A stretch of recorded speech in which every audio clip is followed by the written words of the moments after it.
We are excited to announce that we are going and invited to be a part of the Lone Star Football League. It is a Texas-based league. We are very excited about the 5 participating football teams that are involved. We're really excited about Texas-style football. When you think about football, you think about Texas. So what's better than bringing that Texas League to Amarillo? There is many other, we're trying to do something very fun and exciting, and this is one of the things that we're bringing to the Amarillo area. If y'all would like any other questions, we can kind of open it up to that. Kind of how did it get started, and whose idea was it to get the Texas teams together? This is an owner-based league, so the owners came together, looked for what the positive things that we have to offer for the league. We kind of went and from there. How much, obviously economics is a part of this with the other league. You won't be going to California or Alaska or whatever, and you'll be able to bus around. How much of an important factor does that play in it? I mean, you'll be going to Corpus or the Valley, but right. Laredo still a lot less expense?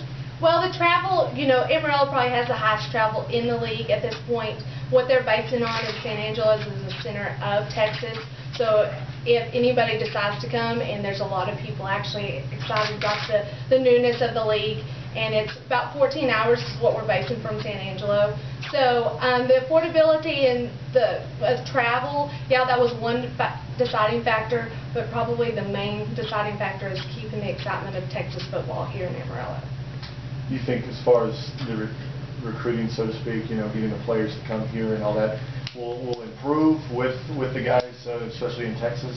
I do. I see that. When you think of Texas, you think of the talent that's in Texas. Instead of having them shift out to other states and other towns and with the IFL or with any of the other leagues, we can keep them here where, we are family-based, and most of our players do this as a part-time job. So this will help them make it more accommodating to all of our players. Your coach is here. Did you counsel him or whatever in terms of this and his familiarity with maybe the teams or people in the league and so forth? When we decided to take over and buy the Amarillo Venom, Coach Reese was a huge deciding factor in this.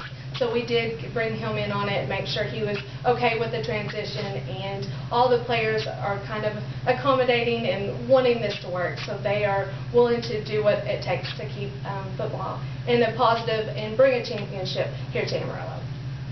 Will there be any difference in roster sizes, anything like that? We'll actually have 18 on the roster, and then we'll have carry 5, that will actually not see that. How much difference is there in like the salary base and all of that? Without, you don't have to get specific, but I mean, is it a less expensive league in terms of paying the players and that sort of thing? The players actually vary. There's not actually a set amount that each player has to make. There's a minimum and a maximum. So we can, if there's a certain player that we really want, and we have a maximum amount that we can actually pay them. Does each team have a cap, a salary cap? Yes, we do have a salary cap. How much is it? It's a $3,000 salary cap. Are you allowed to have an incentive-based performance and things? We do. We have a winning thing. So I know that I have a set aside amount because we're going to win every game. So that is in the budget. It's going to mean a lot, so like she said, some of the guys live in Texas, and just being able to travel and come right back if they have jobs or they want to get back to their family and do some other things, it allows us to do that. So a lot of guys have been calling, a lot of new guys have been calling, and really excited about the team.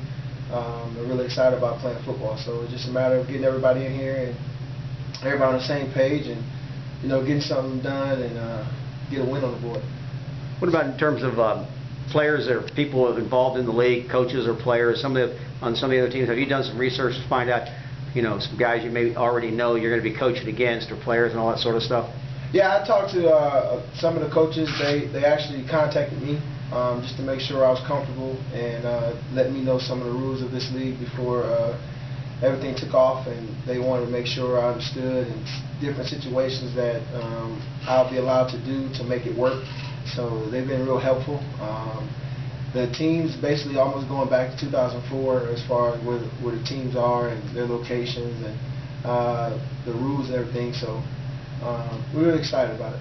Being a guy that's been around for a while with the program, do you see this as a big positive step, and does it help you that you were around back when the teams were kind of like this? I think it does. You know, familiarity always helps when you're around any type of organization, whether it's sports, whether it's a business, no matter what it is.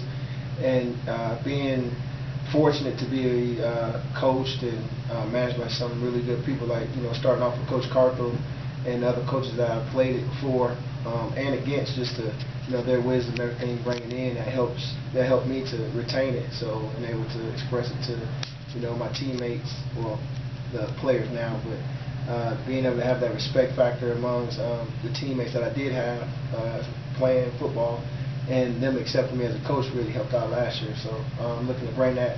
Nothing's changed from me, just going to bring the same attitude and everything to the table.